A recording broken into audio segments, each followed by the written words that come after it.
Coming up tonight on Newswatch, a manhunt underway for the suspect of a shooting in a New York City subway. Hear what New York City Mayor Eric Adams has to say about the ongoing incident. And New York's Lieutenant Governor resigns after being arrested and indicted in a bribery scheme. We have all the details on the alleged incident.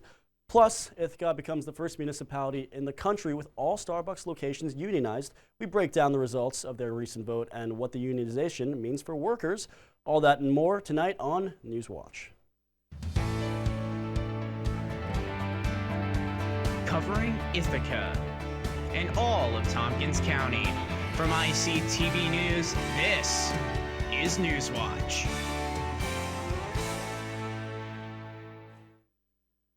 Good evening and thank you for joining us tonight on Tuesday. I'm Jay Nanda.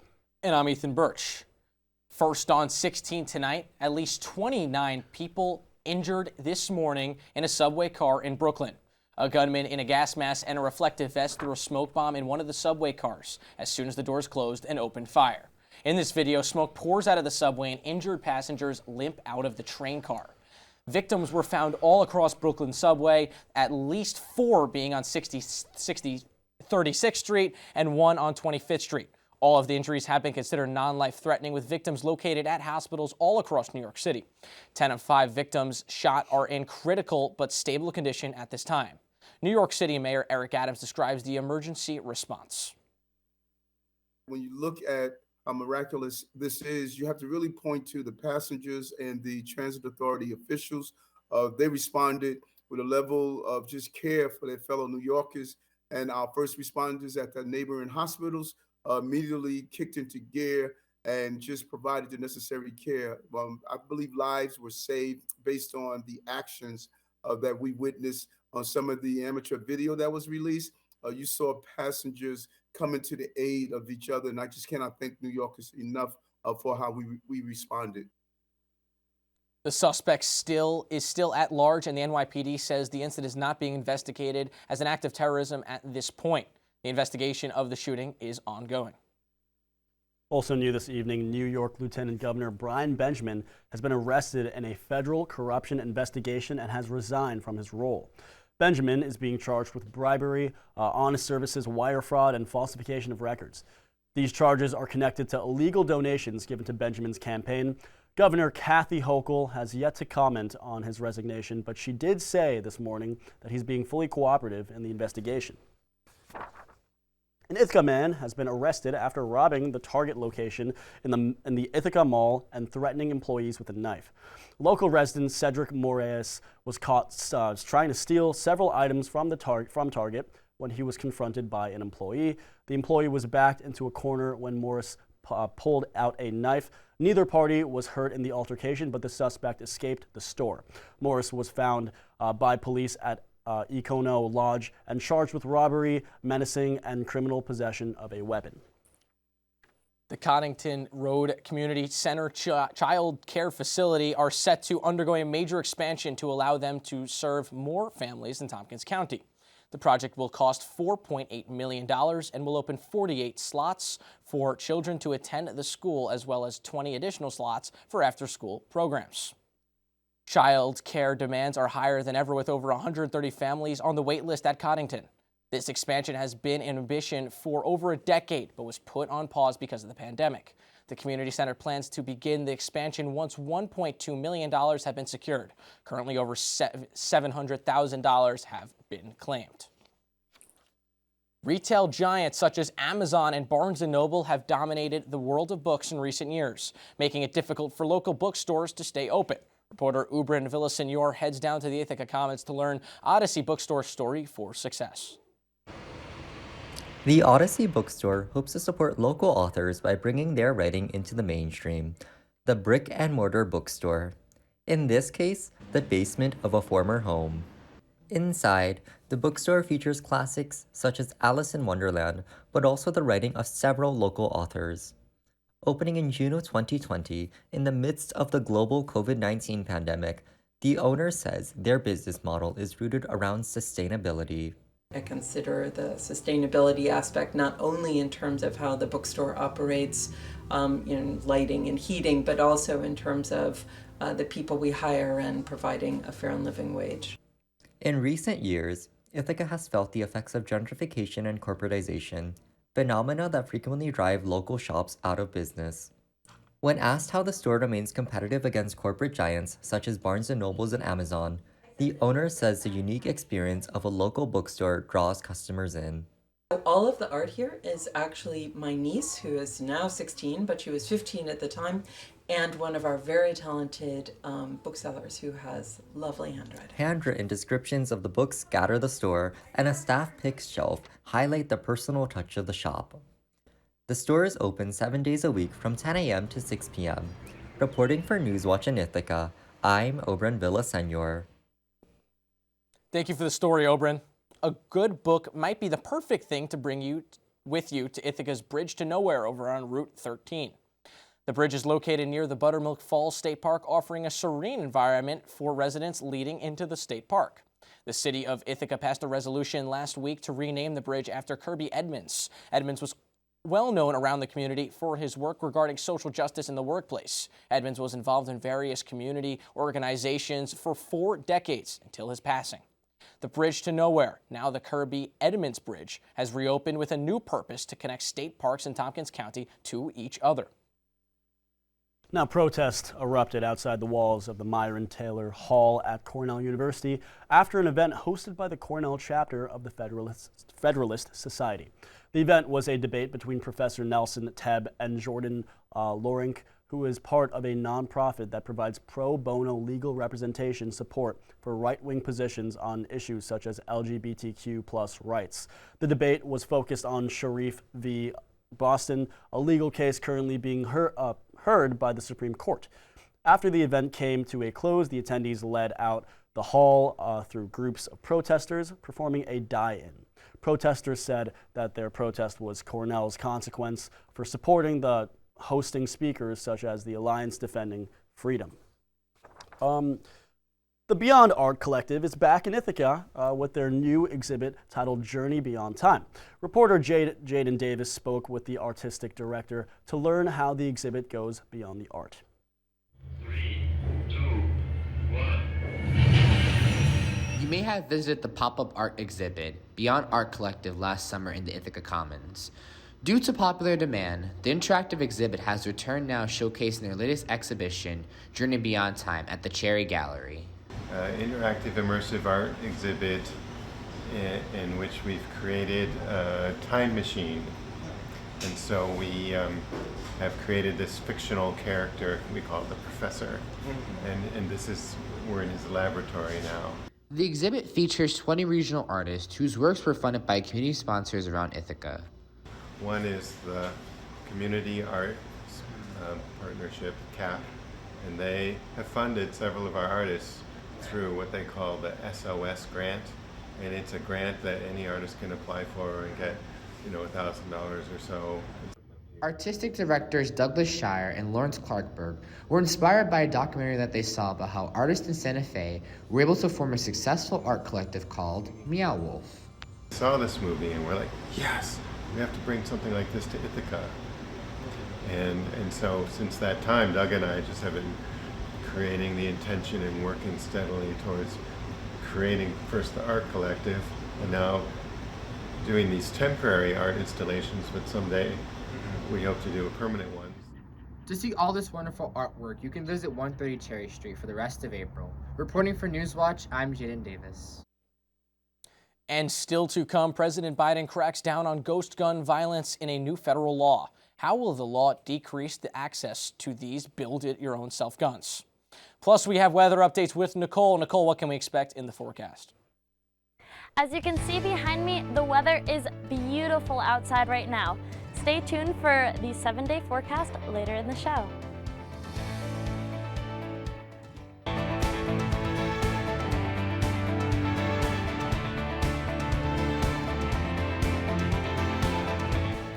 Welcome back to Newswatch. We have just received some breaking news. Iconic comedian Gilbert Gottfried has died at the age of 67.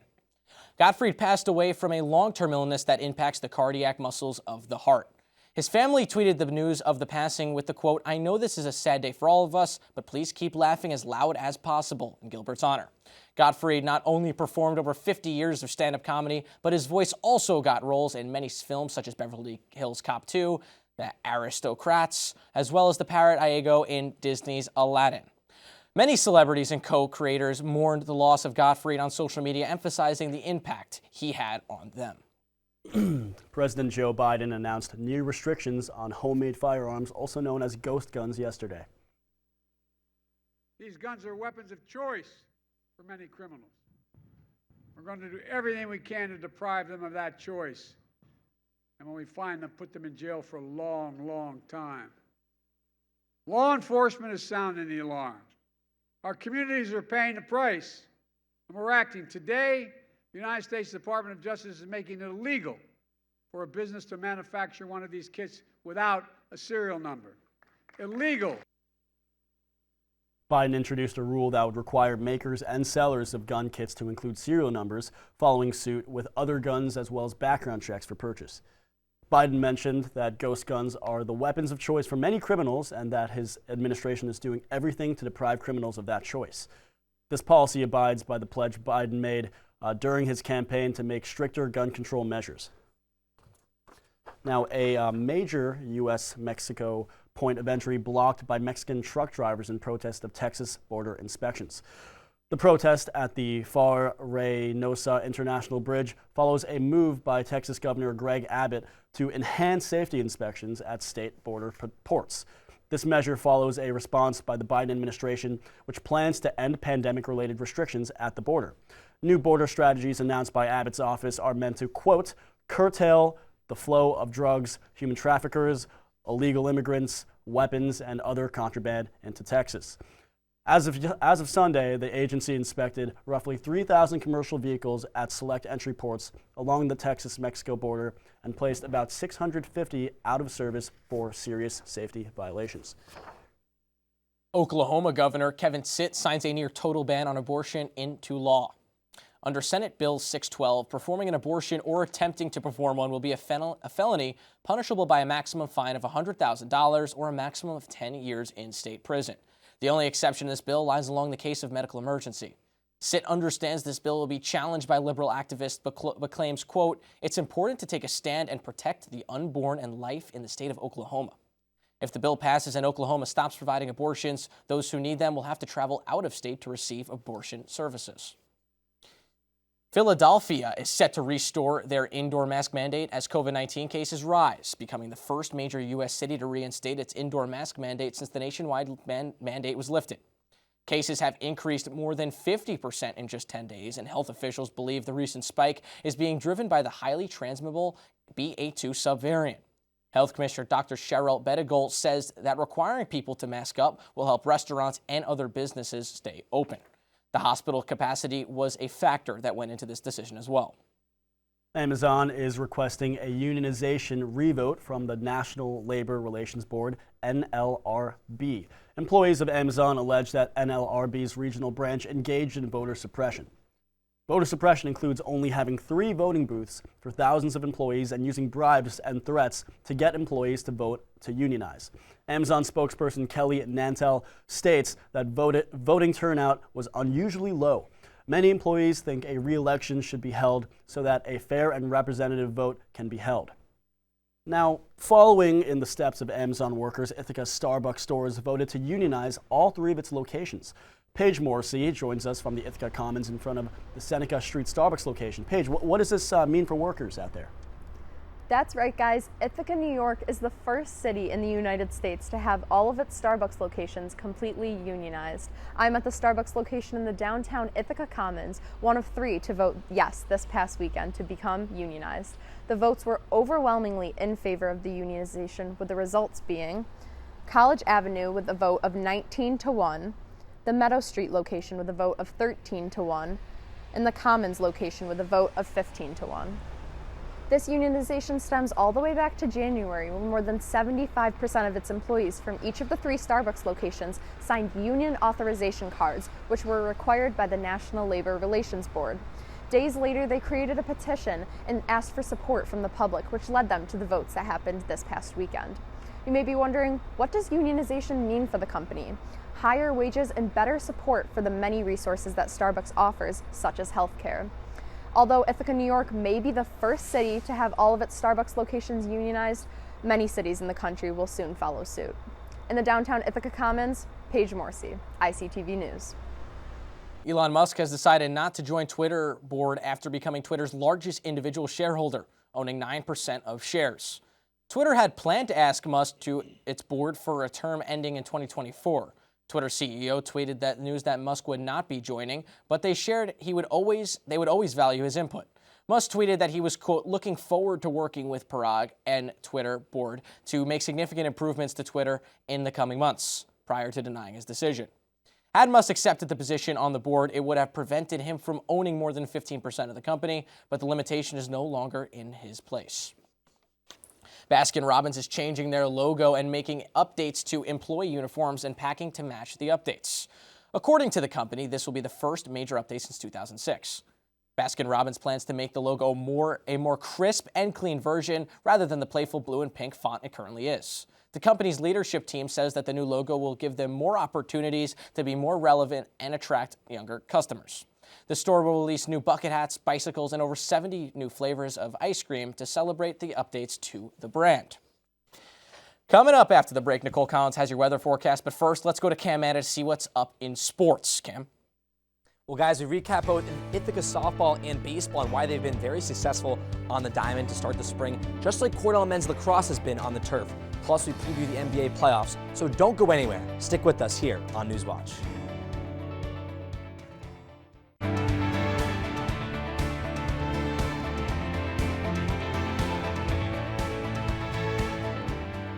Welcome back. We are now joined at the desk by weather anchor Nicole Collins. Nicole, now we've been seeing much warmer weather lately. Is spring finally here, and is it going to stick around? What's going on?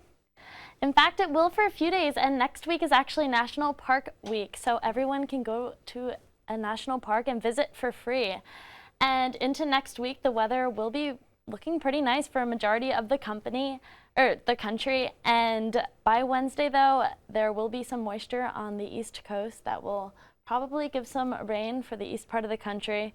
And then again, into next weekend, we might see some more severe weather moving across the Midwest, especially in Texas and Oklahoma. So make sure you're keeping an eye on that if you're planning on visiting a national park.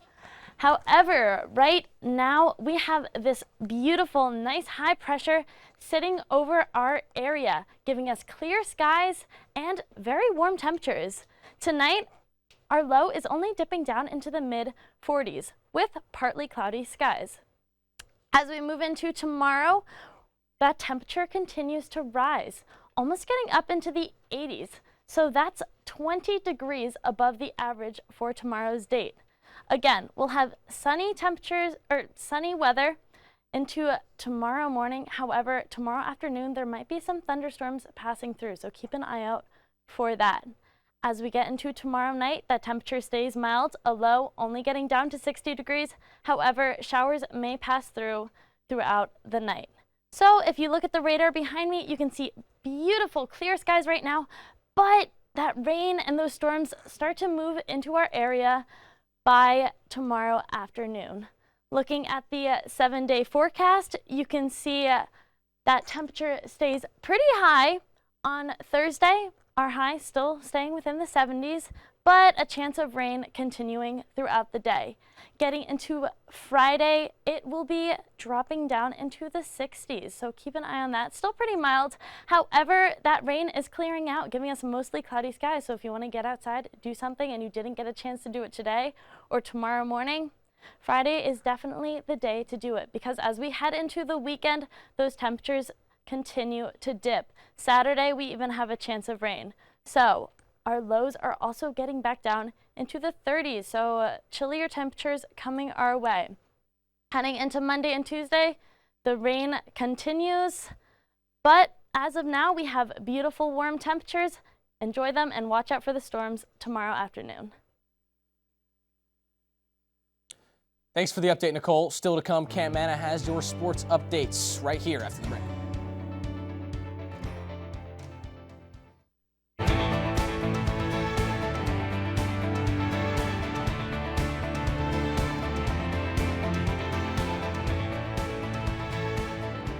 Welcome back to Newswatch. I'm Cam Manna with sports.